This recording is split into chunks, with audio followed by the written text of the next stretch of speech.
The news is brought to you by the National Bank of the Virgin Islands, Cyril B. Romney Tertola Pier Park, NV Salon, Nail Spa and Barbershop, Tisley Cross Deliciously Smooth Cider, and Digicel, simply more speed, reliability and entertainment. Plug into Digicel Plus and get even more entertainment with Disney Plus included. The best of Disney, Pixar, Marvel, Star Wars, and National Geographic all in one place.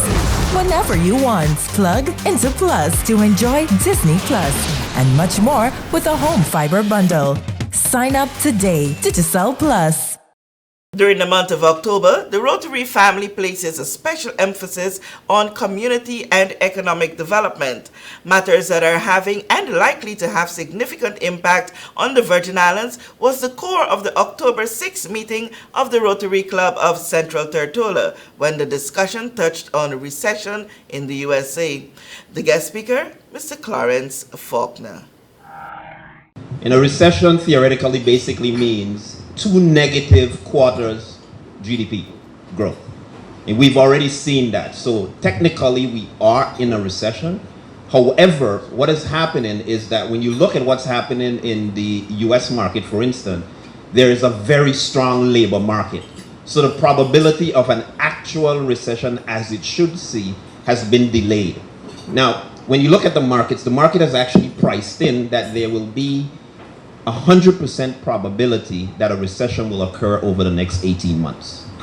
We're not saying it will be next quarter or the next year, but the probability has been factored in that a recession will occur in the US. Now, you asked the question specifically about the best strategies to employ. It heavily depends on where you are as it relates to the market cycle, the business cycle, and your cycle in terms of, are you looking at short-term investments? Or are you looking at long-term, short to mid-term investments? Short-term, it's going to be very choppy in terms of volatility. We've seen this year in the market that when typical equity markets do well or do poorly, the inverse happens on the bond market. Unfortunately, this year, both markets have been down. So specifically, Vance, what we're looking for are specific opportunities based on what your commitments and obligations are.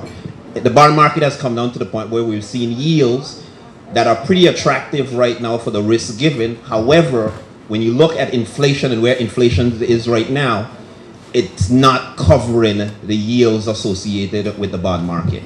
So the challenge then becomes, what exactly are you looking for in the short term? Long term, I would say stay the course. Use this as an opportunity to select quality names, quality investment opportunities, whereby as we come out of this, you tend to benefit going into the long term. When I say long term, I'm talking 5-10 years out. It's not to say the recession is going to last for 5 years. We are hoping there is not one, but the big elephant in the room right now is the Federal Reserve. As you've seen, they have been increasing interest rates at a rate to kind of ensure that there's a soft landing versus a hard landing. What do I mean by that? Soft landing basically means the economy will slow down at a rate to the point where they no longer need to increase interest rates, right?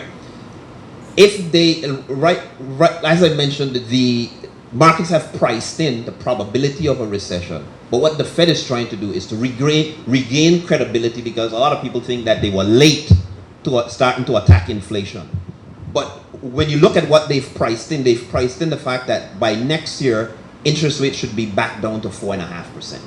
Now, if they're able to navigate that soft landing, the market comes down, employment remains in check, then maybe we avoid a recession. But if they continue to move rates and shock the system, then we may see a recession. And the question you have to ask yourself, in recessionary times, what segment of the population is affected more? It's obviously those low to income bracket. Another topic was that of cryptocurrency. Why and why not? I can give you two views. My personal view and what we're seeing at the firm. My personal view continues to be there needs to be a delicate balance between the actual issuers of crypto and the regulators of crypto. Understand what I mean? On the regulatory side, the regulators are basically trying to understand and get a grasp of this. And unfortunately, they're the one with the big hammer in the room that can basically says, no, we're going to shut you down. On the other side, the issuers and the providers and the markets and miners and so forth are basically saying, well, you don't understand. This is the way of the future. The whole matter of crypto, digital currency, and so forth. I also believe, based on what we've seen, that there is a bit of a bubble in the crypto market. If many of you remember the 2001, 2002 dot-com era, where there was such inflated prices with everything that had that .com on it until that bubble burst. But we've seen that now happen in the crypto space, where especially the big one everyone knows is Bitcoin. We've seen that drop from $68,000 $68,000 in price to today. I think it closed just around 20,000. And I somehow suspect that we will see a lot more of that before we eventually figure out which ones are the solid ones. But one of the things that I think you have to be extremely cognizant of is whether or not many of the industrialized nations around the world, the G20s, come out with what they consider to be their version of a digital currency. Now, you've seen Biden pass a piece of legislation on September 16 that basically says the US may come out with a digital currency that matches 1-for-1 with the US dollar. The interesting aspect of that is really the Federal Reserve and the FOMC back in that currency. So what does that mean? Remember, I said there must be a delicate balance between regulatory and the issuers. Every individual in this room who is actually exposed to any kind of investment needs to understand that there must be some area for redress if your investment doesn't materialize the way you want it to materialize. So, if you lose your crypto wallet and something happens, what do? Who do you turn to? The US version is basically saying there is a place that you can turn to based on the Federal Reserve because they're the one going to back that currency. So I think crypto has a ways to go. I know there's a lot of interest in it because persons obviously assume that that's the new era, that's the way I am going to make some money, so to speak. The question really becomes, should it be your entire portfolio? I say absolutely not. And I think you have to be extremely careful when you are reviewing what exactly you are looking at for an investment opportunity. Legal, the only government that has approved it as an official currency is El Salvador. You've seen China put a ban on it, and the miners have moved to places like Texas and different places in Latin America. Is it legal? I mean, it's traded on public markets. Some of them are traded on public markets. Some are regulated in some jurisdiction, so I can't say that it's not legal. The real question becomes, is it regulated? And no, it's not. His drive to focus on communities and the people of the Caribbean region has been evident throughout his career. He is the founder and managing director of PMI Group of Companies. We know that where you choose to bank matters, and it is your vote on what your funds do in strengthening our community. As your official Bank of Paradise, we invest and support the lifeblood of our economy by helping in the realization of personal goals for homeownership, education, and entrepreneurial visions, which support small businesses. We make it our place to connect with persons and worthy causes, and we have been doing so for more than 30 years.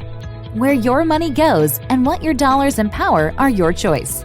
And we thank you for choosing us, a bank that gives where it matters the most, for you, for our community, and a happier tomorrow. The National Bank of the Virgin Islands.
Freeze. Choose your mix, choose your flavor.